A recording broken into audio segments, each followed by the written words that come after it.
Hey everybody, welcome back. Thanks for watching HGG's Kaldheim spoilers. Today we're breaking down Cosima, God of the Voyage, and the Omen Heel, one of the most impressive gods we've seen so far. Let's talk about why.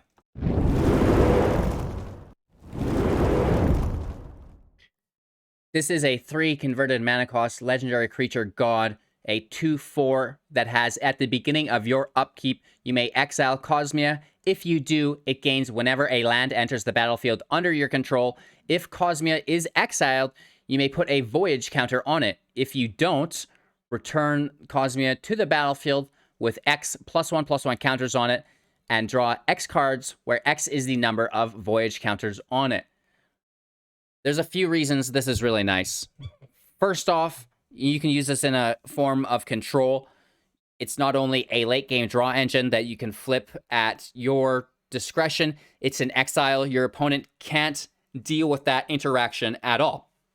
This is great.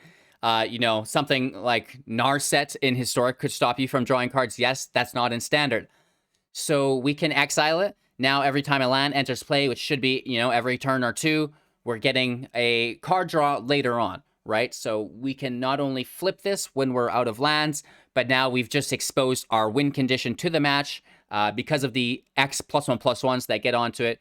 Let's say you draw 6 cards. It's going to be an 8-10. That should be able to hit your opponent down in just a few turns for the win. Plus, you've got, those 6 cards in your hand now to help protect it and control the field state.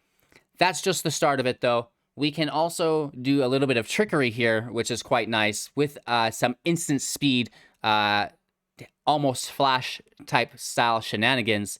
Something like Fable Passage is a land that can enter play, trigger it, and we can, tap or crack our passage to bring another land into play on our opponent's turn.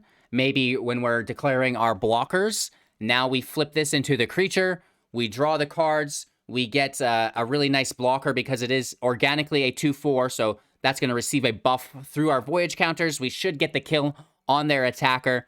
Plus now we untap our mana, and we've got all these cards in hand, which is going to be really, really nice.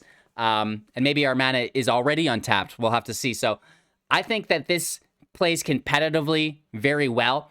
It doesn't only fit in the God World Tree archetype. This is going to fit in, a Simic ramp style, or, maybe Simic style of control could potentially come back. I do miss Frilled Mystic, but definitely mono blue as well, right? So I feel that it could potentially even see play in Dimir, in Esper, in Grixis, in any form of control. I think that this is a totally viable card just for the draw engine and for the win condition, allowing you to, kind of bank more of that deck on counter magic and removal, stuff like this, right? Just general disruption.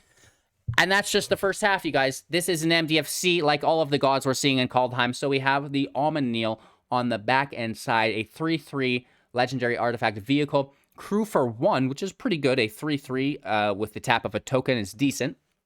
Whenever a vehicle you control deals combat damage to a player, that player exiles that many cards from the top of their library. You may play land cards from among those cards for as long as they remained exiled. That's a little awkward, but, it definitely will allow you to be playing a land every turn, if not more than one land, right? We see stuff like, what is it? Whirlwind of Thoughts, I believe. There's that Temir card that allows you to play 2 lands per turn. There is the Elysian Grove, allows you to play 2 lands per turn. So, we do get into, maybe a Temir ramp availability with this. We're also talking a little bit about that Simic ramp happening here.